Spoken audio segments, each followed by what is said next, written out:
Hey there, how's it going? This is James Tripp. This is a video for James Tripp Chaos Wave. In this video, I'm going to be sharing with you my top 3 tips for developing yourself as a professional communicator. Now, I want to be clear, this video is going to be about communicating ideas. So it's going to be focusing on that aspect of communication. There are other areas of communication, like rapport building, this kind of thing, that we are not going to be going into here. It's about clearly communicating ideas very precisely, very impactfully. And also what we're not looking at here are actual techniques of communication, actual devices or tools that you may use in your communication. We are looking at what you can do to develop yourself, my 3 top tips in this. Now, I'm making this video because I had a question come in, not via YouTube, but within one of my private coaching groups. This is a group for people looking to develop themselves as life path creators, more effective creators of their own lives. But it's such a good question that I really want to address it here on a YouTube video so more people can benefit from what I think is useful and what I have to share on this. So let's look at the question. I have an issue that when I open my mouth to explain something profound that I have learnt, the words don't seem to come out. And I say to myself, I need to review the material in a way where I know I'll be ready to express and present it. I wonder how some people have the ability to learn something new and present it so well. So this is a fantastic question. I already made a longer audio for inside of this coaching group, but I want to distill down these 3 points. So my first and most powerful recommendation here is that you commit to it. You commit to it. If you want to be a professional communicator, a powerful, impactful communicator, recognize this as a game that you can spend time with, upping your craft within. Okay, so time spent with developing your influential communication game, developing your professional communication game is the only way that you will develop your skills in this area. So put the time in. Now, one of the things that's true for me is I put an unreasonable amount of time in on this. An unreasonable amount of time. In order to hone my communication skills, there are many, many things that I've done. I spent 1.5 years at Toastmasters videoing myself.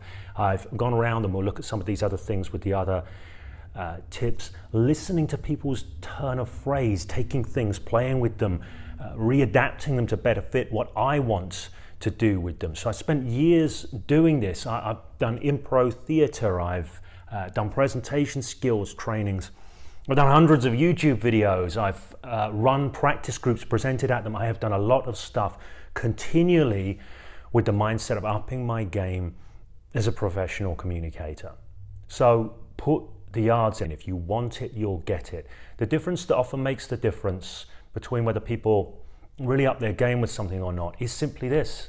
It is simply commitment. Many people have an interest in being a better communicator, but until you decide, do you know what, I'm doing this. This is something I'm really going to lean into. I want this. And if you want it, you'll get it. So that's point 1. That's tip 1, commit. Tip number 2, I'm going to call scrapbooking.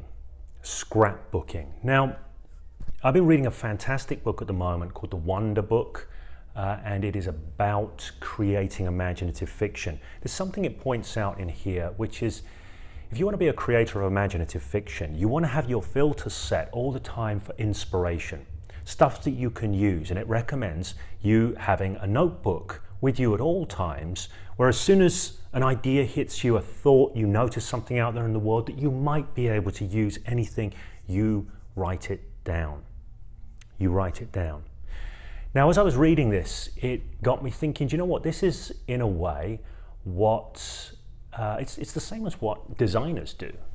Right? So a designer, somebody who designs things, they're going to be keeping a scrapbook. A lot of designers keep scrapbooks when they're developing themselves as designers of things that work for them aesthetically. You know, I'm talking about design in the aesthetic area here. Things that work for them aesthetically. Textures, colors, patterns, these sorts of things. They'll make a scrapbook of this stuff.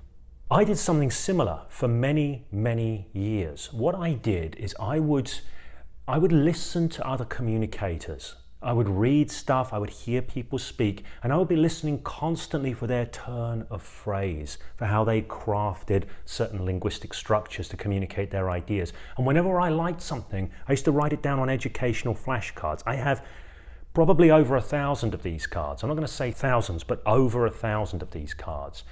And I had a weird dream last night, actually, that I was going around and finding these cards in different public places. So maybe that was a foreshadowing of this video, I don't know.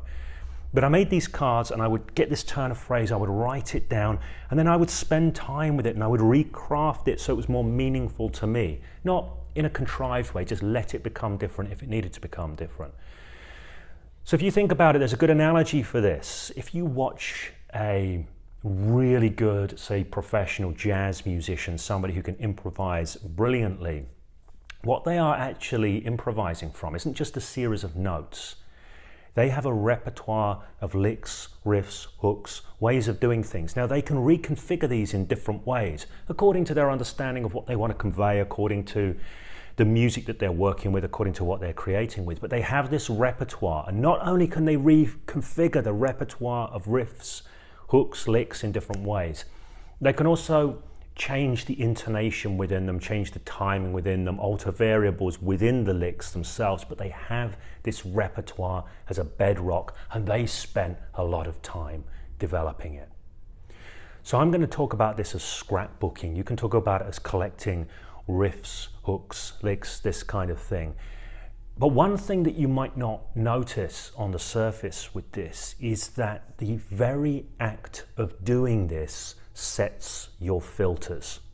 It has you pay attention to the world differently. It has you pay attention to people differently. So not so long ago, I spent a little bit of time learning a bit about photography, how to compose things, how light works, this kind of thing. One of the things I recognize is that photography is largely about creating with what's out there. It's not about photographing things happening in the world necessarily. It's about creating with visually what's being offered to you in the world there. So you have to have a particular eye for it. You have to develop a particular eye. So as I was going through this process, it had me start looking at the world differently. And this is what you get when you scrapbook turns of phrase, metaphors, these sorts of things. If you find people that you love the way they speak, note down the bits that you love. Start to embody them yourself. Stand there, rehearse them, play with them, explore with them. This is really going to pay huge dividends for you. So my final tip here is to work iteratively.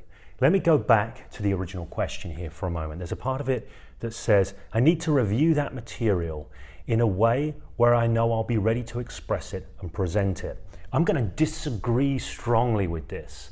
Now, as a coach, when I'm coaching, I always say I wear my biases on my sleeve, so I own this as a bias, but I'm going to disagree strongly with this. What I'm going to say is, whatever it is that you want to communicate, be willing to communicate it inelegantly to begin with. So you might have a rough, nebulous idea. Find somebody to talk about it with.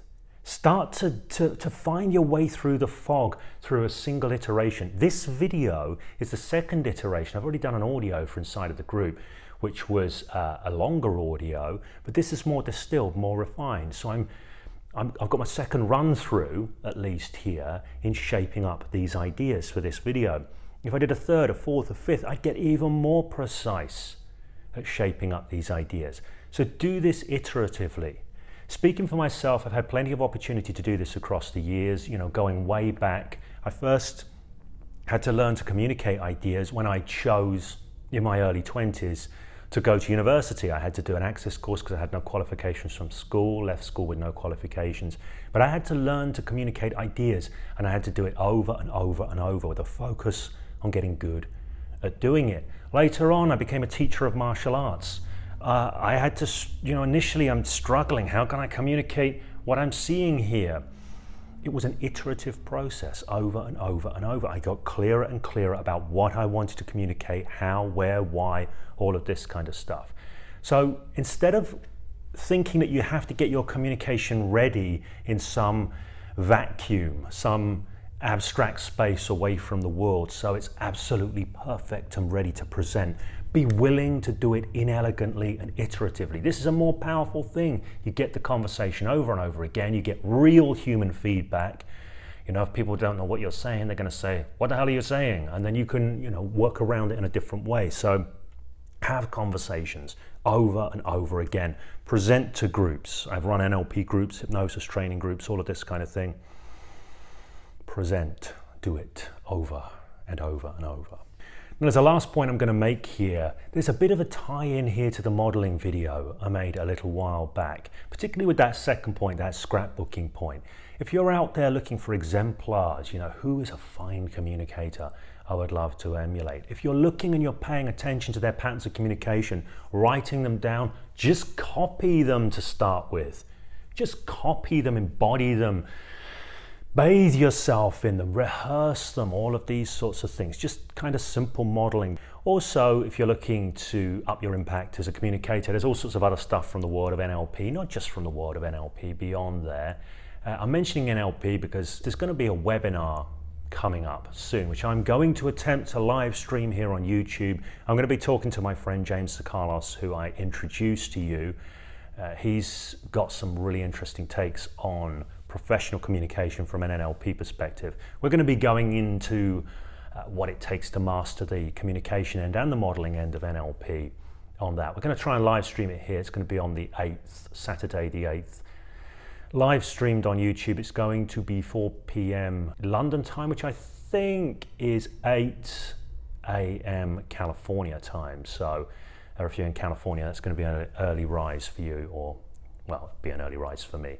Okay, so that webinar is coming up. If you like this video, if you want to hear more on communication skills, I'd love to share some stuff. As I mentioned, this is about developing yourself as a communicator. It isn't about specific communication devices. I may make another video on that, but that of course would depend upon demand.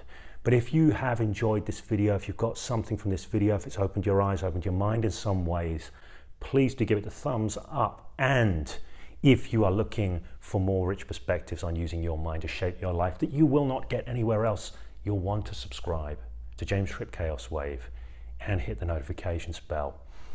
Aside from that, there's a comment section below. You can ask questions, you can share your feedback, and by doing so, you will enable this conversation to continue.